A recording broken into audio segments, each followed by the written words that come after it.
దేవలోకంలో ఒక మహాసభ జరుగుతోంది.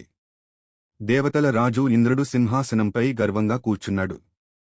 చుట్టూ దిక్పాలకులు, ఋషులు, గంధర్వులు, అప్సరసలు నిలబడి అతని మహిమను గానం చేస్తున్నారు. ఆకాశమంతా సంగీతంతో మార్మోగుతోంది. అప్పుడే దేవతల గురువు బృహస్పతి మహర్షి తన శిష్యులతో కలిసి ఆ సభలోకి ప్రవేశించాడు. ఆయనను చూసి అందరూ గౌరవంతో లేచి నమస్కరించారు. కాని ఇంద్రుడు మాత్రం అహంకారంతో కూర్చున్న చోటే ఉన్నాడు. స్వాగతం అని కూడా పలకలేదు. ఆసనం ఇవ్వలేదు. గౌరవం చూపలేదు. బృహస్పతి అంతా అర్థం చేసుకున్నాడు. అధికార మదం ఇంద్రుణ్ణి అంధుడిని చేసింది అని భావించి కోపంతో అక్కడి నుండి అదృశ్యమయ్యాడు. సంగీతం ముగిసిన తరువాత ఇంద్రుడికి తన తప్పు అర్థమైంది. వెంటనే నారద మహర్షి వచ్చి చెప్పాడు, ఓ ఇంద్ర! గురువును అవమానించినవాడికి రాజ్యం నిలవదు. వెంటనే క్షమాపణ కోరుము. భయంతో ఇంద్రుడు బృహస్పతి ఆశ్రమానికి పరిగెత్తాడు. కాని గురువు అక్కడ లేరు. అప్పుడే స్వర్గంలో అపశకునాలు ప్రారంభమయ్యాయి. దేవతల శక్తి తగ్గిపోయింది.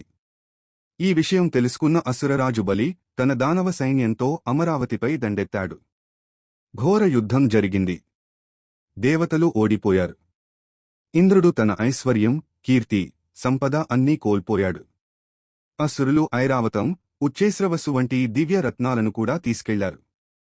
కాని వాటిలో అనేకం సముద్రంలో పడిపోయాయి. నిరాశలో మునిగిపోయిన ఇంద్రుడు బ్రహ్మదేవుని ఆశ్రయించాడు. బ్రహ్మదేవుడు దేవతలతో కలిసి క్షీరసాగరానికి వెళ్లి మహావిష్ణువును ప్రార్థించాడు. అప్పుడు విష్ణుమూర్తి ఇలా అన్నాడు, గురువును అవమానించిన ఫలితం ఇదే. ఇప్పుడు మీ లక్ష్యం సాధించాలంటే అసురులతో స్నేహం చేయాలి. విష్ణువు మాట విని దేవతలు బలి చక్రవర్తి వద్దకు వెళ్లారు. మొదట బలి కోపంతో వారిని చంపాలని అనుకున్నాడు. కాని నారదుడు ధర్మాన్ని గుర్తుచేశాడు. శరణు కోరినవారిని రక్షించడం మహానుభావుల లక్షణం అని చెప్పాడు. బలి చివరకు ఇంద్రుడిని ఆతిథ్యంతో స్వాగతించాడు. ఇంద్రుడు చాలా కాలం సుతలలో ఉండి ఒక యుక్తి ఆలోచించాడు. ఒకరోజు బలితో ఇలా అన్నాడు, సముద్రంలో పడిపోయిన రత్నాలను తిరిగి పొందాలంటే క్షీరసాగరాన్ని మథించాలి. అప్పుడే ఆకాశవాణి వినిపించింది. మందర పర్వతాన్ని మథనదండంగా, వాసుకిని తాడుగా ఉపయోగించి సముద్రమథనం చేయండి. దేవతలు, అసురులు కలిసి మందర పర్వతాన్ని తీసుకురావడానికి ప్రయత్నించారు. కాని అది ఎంతో భారంగా ఉండటంతో వారిమీద పడిపోయింది. అనేకమంది మూర్ఛపోయారు. అప్పుడు వారు విష్ణువును ప్రార్థించారు. శ్రీహరి గరుడుడిపై ప్రత్యక్షమై ఆటలాడినట్టే ఆ మహాపర్వతాన్ని ఎత్తి క్షీరసాగరానికి తీసుకెళ్లాడు. మందరాన్ని మధ్యలో ఉంచి వాసుకిని చుట్టి దేవాసురులు మథనం ప్రారంభించారు. కాని పర్వతం సముద్రంలో మునిగిపోయింది. అప్పుడు విష్ణువు మహాకూర్మావతారం ధరించి తన వెన్నుపైన ఆ పర్వతాన్ని మోశాడు. మళ్లీ మథనం ప్రారంభమైంది. అలా భీకరంగా మతిస్తుండగా అభయంకరమైన హాలాహల విషం సముద్రం నుండి బయటపడింది. ఆ విషం జ్వాలలు 3 లోకాలను దహనం చేయసాగాయి.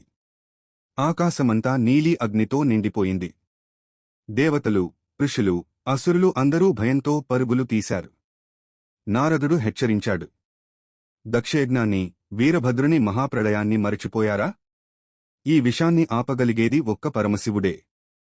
కాని కోరికలతో మునిగిపోయిన దేవతలు మొదట ఆ మాట వినలేదు. హాలాహలం మరింత భయంకరంగా మారింది. బ్రహ్మలోకం కాలిపోయింది. వైకుంఠం కూడా నీలిరంగులోకి మారిపోయింది. సర్వలోకాలు విషంతో కప్పబడ్డాయి. సృష్టి అంతా భస్మమవుతున్నట్టు కనిపించింది. అప్పుడు దేవతలందరికీ ఒకే ఆశ కనిపించింది. అది మహాదేవుడు, పరమశివుడు. హర హర మహాదేవ! మా వీడియో మీకు నచ్చితే దయచేసి లైక్, షేర్ చేసి మా ఛానల్ చిన్నారి నీతి కథలుని సబ్స్క్రైబ్ చేయండి. మీ సపోర్ట్ మా తదుపరి కథలకు ఎంతో ప్రేరణ ఇస్తుంది.